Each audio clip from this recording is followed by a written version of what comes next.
Okay, so just getting a little farther on the carbs now. I've got both bowls off the bottom, and I've got the jets out. Now this one's a little bit different. I don't know, it doesn't seem to match up with the drawing in the manual.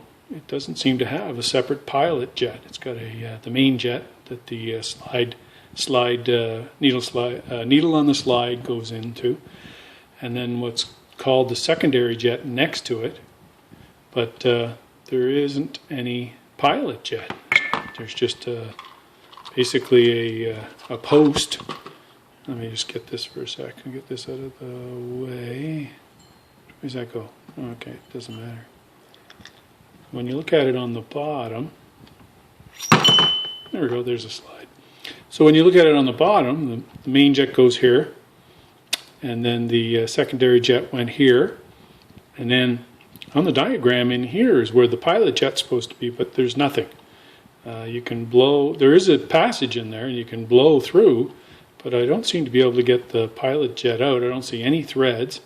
I tried just gently tapping on it to see if it would fall out, but no, nothing. So, and there's also a what they showed was a rubber plug which was supposed to go in this position, which didn't make sense because then you'd block the jet.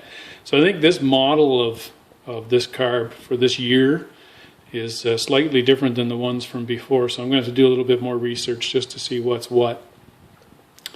But anyway, so back to the top. So just as you saw, the slide just slid out. So I took out the slide. Got to be real careful with this. These two, again, here we are again with these stupid Phillips screws. It just pisses me off to see these things. They're so easy to bugger up. These ones on the right-hand carb, they had already been just a little damaged, so you just had to push in. You have to push down really hard and just gently, well not gently, but steadily just apply the torque until it broke. This one here, this one wasn't too bad, but this one here was a real bear. And when you go and have a look at it, there we go, you can see, well, here, let me get it so it's not rolling around on you, sorry. So you can see the corrosion that's on that. So I don't know why somebody would put one of these back in after taking it out and not just put a dab of grease on there just to kind of, you know, get rid of the, or make a barrier to the corrosion, right? Because this is an aluminum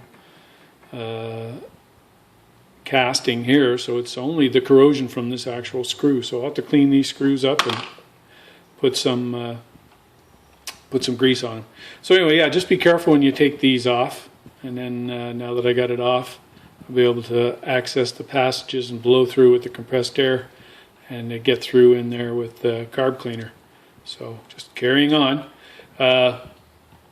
Obviously when you take off the cover, this spring is underneath on top of the on the slide. So just be careful that doesn't go flying out. I just slowly took it off and let the tension go on this guy here.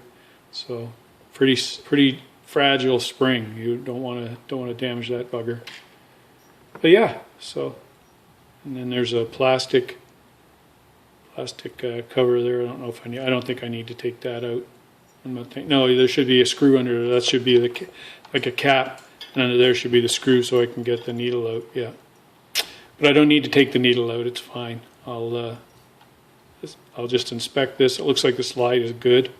So I might just put a little bit of lubricant on it and put her back in and call it good.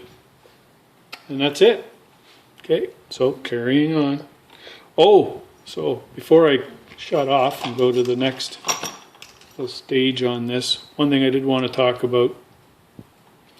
When I went down through these ports here, I put some carb cleaner in where the needles had been.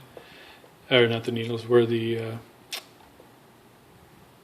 oh, my mind, My mind is going. Anyway, where I took out the jets, where I took the jets out, I sprayed some carb cleaner down through there, and then I just put a Q-tip in, and man, the main carb is just full of dirt, and on one side lots of bits of rust in that. So there you go. That's all from the tank. It's all carried over from the tank, bits and chunks of rust carried through. So I'm going to get this good and cleaned up.